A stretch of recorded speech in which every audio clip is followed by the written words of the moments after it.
First time ಕೇಳ್ತಾ ಇದ್ದೀನಿ.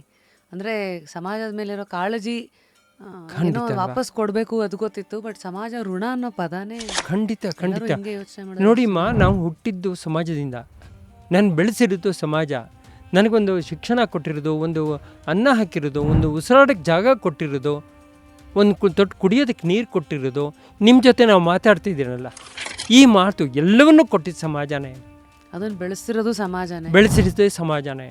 ಇವತ್ತು ಬದುಕೋದು ಕೊನೆಯ ಉಸಿರಿನವರೆಗೂ ನಮಗೆ ಸಮಾಜದ ಋಣ ಇಲ್ಲದೇ ಒಂದು ಕ್ಷಣವೂ ಇಲ್ಲ.